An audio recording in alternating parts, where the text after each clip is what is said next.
the experience of an avoidant. Probably, I made that a couple of months ago, so I'm probably not too happy with it because I've been like unlisting a lot of my old content just because I don't really fuck with it anymore, because like, you know, my opinions are changing, etc, etc, etc. So now, today's topic is my experience with the anxious attachments as an avoidant. And my eyes should say everything. Let's just say it hasn't been the most pleasant experience at all, right? Like, if someone is slightly anxious leaning, that's, you know, that's okay in my book. Listen, most of our parents fucked us up, like some more than others, but most of us are fucked up, and our attachment styles are fucked up because secure attachments are like a fucking rare commodity these days, you know? Treading on this thin line, because the experience I had was an anxiously attached person. It was like very toxic and controlling, and like I'm very happy I'm away from that, but I don't want to generalize all fucking like anxious attached people as like toxic and controlling, you know, because like, but like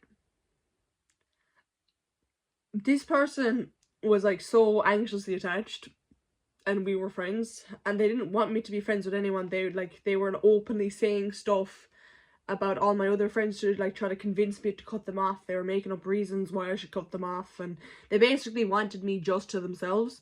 And it was this whole awkward thing where it's like they like me romantically, I didn't like them like that, and I was just a fucking dumb kid at the time. I didn't realize, oh yeah, this person has a major fucking crush on you, you know. And it's a thing where it's like, at the time, and when we were friends, I don't think they had the best impact on my life, but I don't necessarily wish bad on them either, because it's the type of thing where like, within reason, I've just started like kind of forgiving the shit that happened in the past or whatever, because like at the end of the day, like I'm gonna be an adult in a couple of months or whatever, and it's like when I think back in this shit, we were like 13, 12, around that age, you know, like we're grown up, like, you know, we fuck up, we make mistakes, like there's some shit you definitely can't come back from, but like a lot of the shit that happened to me, I've started getting over it, you know. Like, it's the type of thing, it affects you a lot in like the moment, maybe a year after, but after that it just gets quite chill. Because there's a thing where it's like, listen, me, myself and I, right, I definitely am very distant in friendships till I'm not. I definitely have trust issues and don't open up till I trust you. And I definitely could be a lot better. Like, nowadays I'm starting to heal, so I'm starting to get better at the whole thing. But like, when I was just like when I was like years ago, like, you know, fresh into fucking teenhood or whatever, like, that sounds so cringy, but I was like really I was so distant, it isn't even funny. Like, it's a thing where it's like, I barely even liked myself, I barely even knew who I was, so why would I let anyone else see me, you know? But like, when I think back about like a lot of the people I used to be friends with, I do think I think I just kind of chose like a lot of anxious leaning people, because if they wanted to spend all their time with me, I wouldn't feel alone, you know. But then I was also kind of selfish in the sense where it's like they had this whole like weird obsession with me, and they want to spend every single second with me, but I wouldn't open up to them and like stuff like that. And it's something where it's like, I definitely could have been better too, you know. And that's why when I think about like that friendship and like other ones I had back then, like, I wouldn't really speak ill on them, just for the poor fact we were kids and I fucked up too, you know. Because like, at the end of the day, like, I cut off a lot of people back then. I kind of disappeared from a good few people's lives during that summer. Like, it was like first year, so 7th grade in like America, and year 7 in the UK.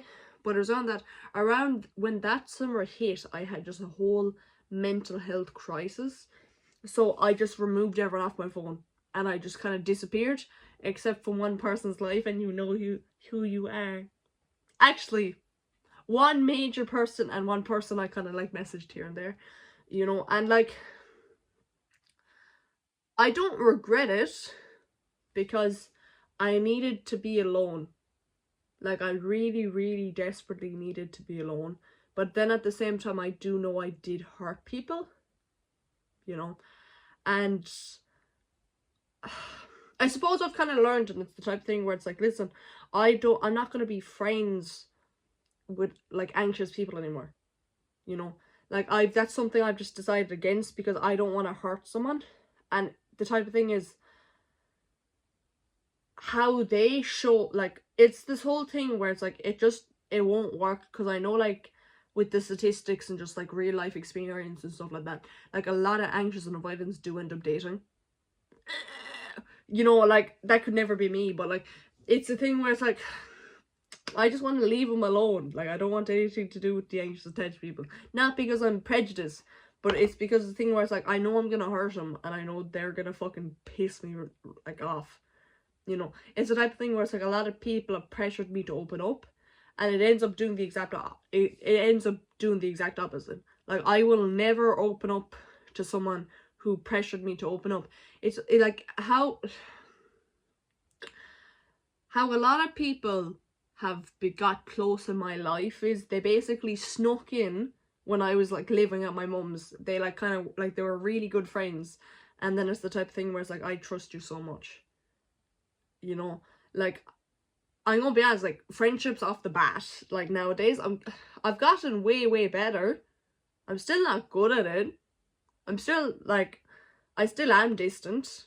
I still don't rely on them enough and stuff like that. Like one of my friends, like I was at the gym and I was just coming back after a friend's, like after going to a girl I'm friends with, like her house, and she had made me cake at her house, so I didn't want to fucking like be like, oh yeah, I'm gonna go to get chip or anything like that, or Chinese or something like that. I didn't want to get food basically. I had breakfast, I had a breakfast roll, but I didn't want to get fucking food because she is after making me this cake. I didn't want to be disrespectful, like she invited me into her house or whatever, so I just wanted to be really respectful about it. And then like I'd walk down to the gym, and then like it like he could tell I was hungry, you know, and then he was like, what the fuck, like, are you hungry or whatever? So then I was like, yeah, and then I kind of explained the situation, and then like he just fucked off for a second and he just came back with a protein bar, because like you can buy them in our gym, whatever. And it's like that, it's the little shit that like that means so much to me.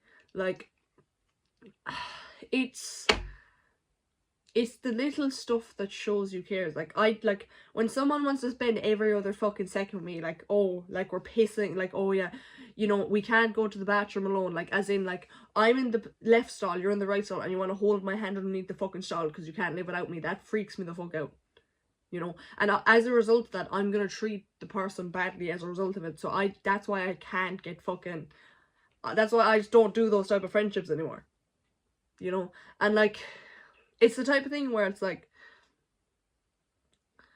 unless I've known someone for like 4 or 5 years, you like, it's very obvious. I have two people I'm very close with. When I say shit like that, 4 or 5 years, I'm referring to them. Like those are the only two people in my life that I cannot live without, you know. And there's a lot of people, I like them recently, and we've got to know each other this past couple of months, and like I'll rely on them slightly, and they mean a lot to me, but I can live without them. And I don't mean that meanly, and I don't mean that meanly at all. I mean it as a thing where it's like I haven't created this really unhealthy attachment to them.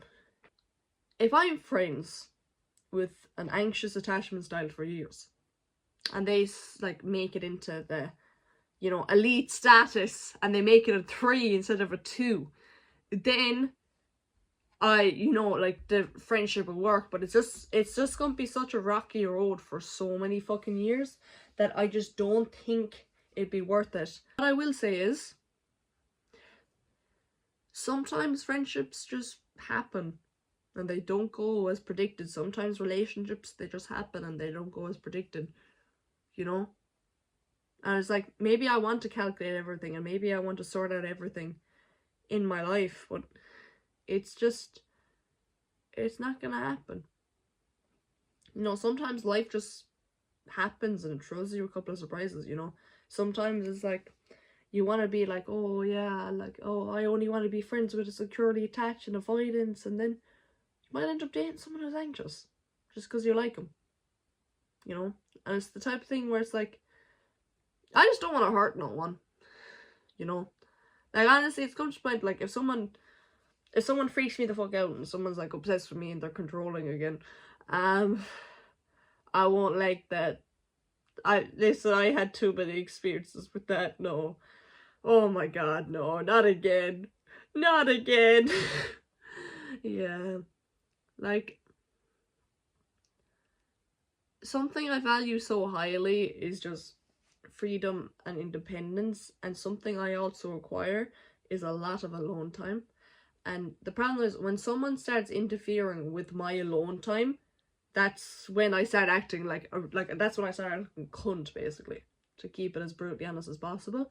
Because it's the thing where it's like, I need so much time to myself to get my emotions in check and just wind down and, you know, get my thoughts together and basically get my fucking act together. And it's a thing where a lot of anxious people, they want to get in the way of that, you know. Like, they want to spend so much time with you because they're so scared you're gonna leave, that it's like, you're taking away my alone time. You're taking away my time to just do nothing and just think. And it's like, you're trying to take away a requirement that's for me, and then I'm fucking you over because you want someone who's going to spend 24/7 with you, and I'm not going to spend 24/7 with you. You know? Like, I might spend a couple hours in the day with you, but after that I'm fucking off, like. You know?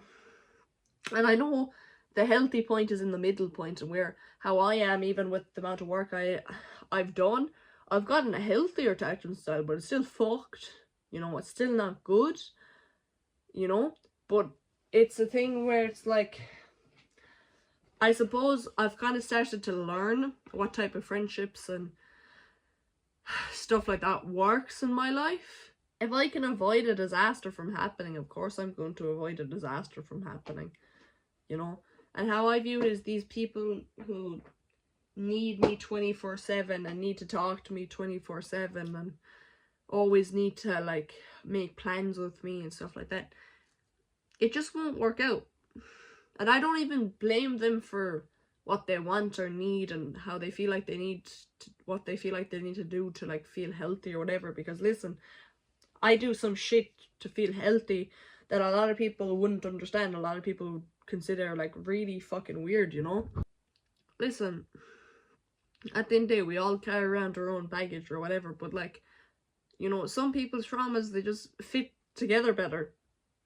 You know, like, I'm never gonna relate to someone's trauma where it's like, oh, what, they, like, need, like, they need to be a perfectionist because they come from a wealthy background and, you know, they have all these, they're workaholic and all these issues.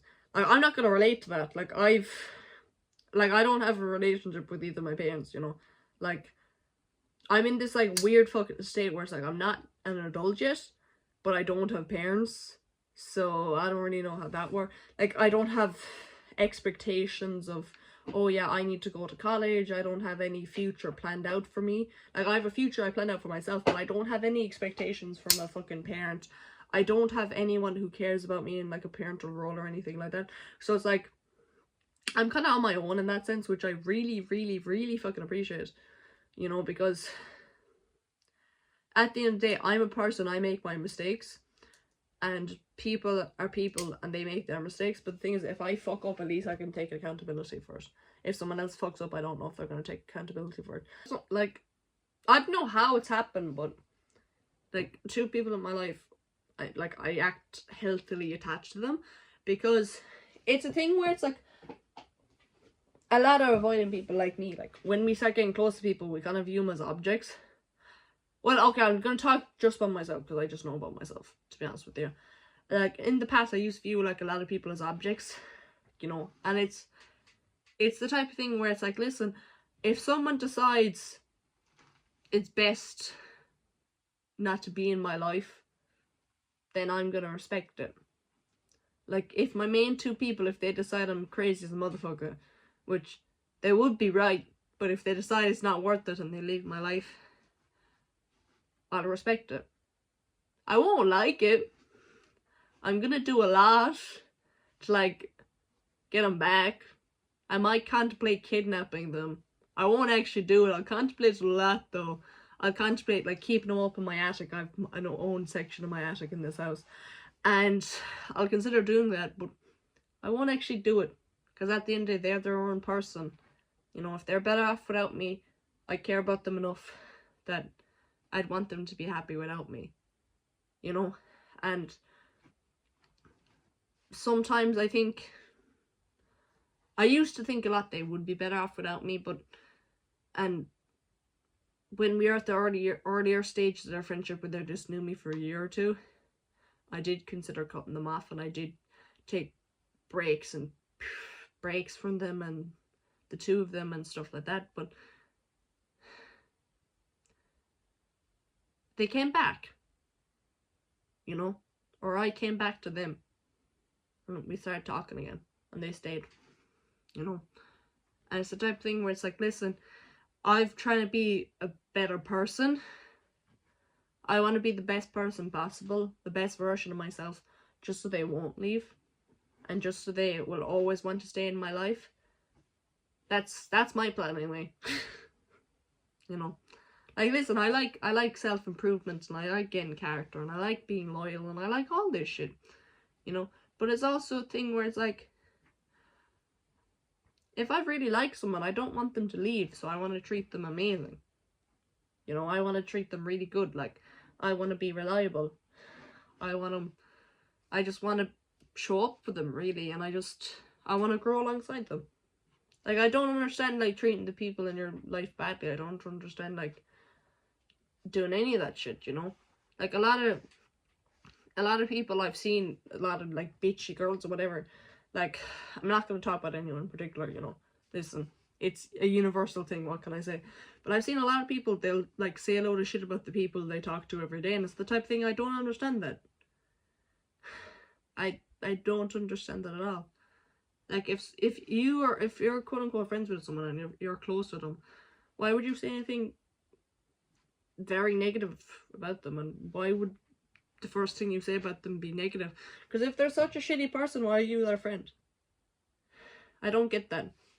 You know, if they're such a shitty person, just cut them off.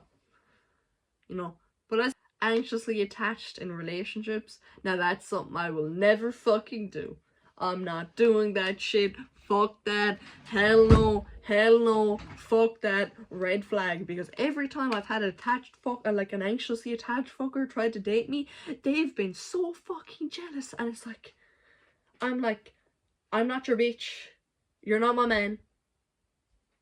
I'm speaking to a fellow male species, yes. I don't even have any attention to do anything with him. I have no attention with you. But you were getting pissed off. You were it doesn't make sense. It doesn't make sense. Like, what? Like, jealousy is something I've just never felt. And I don't know if that's a good or bad thing. I would say it's a good thing. But maybe it's a sign of all my suppressed emotions. I don't know. But if someone thinks they can... Okay, I'm an absolute nurse. If someone thinks they can find better than me, fuck off. Get out my face. Go be with better than me. You know, and that's the thing, so I don't feel jealous there. Like, if someone doesn't want me, fuck off. Get out of my life. Have fun with someone else.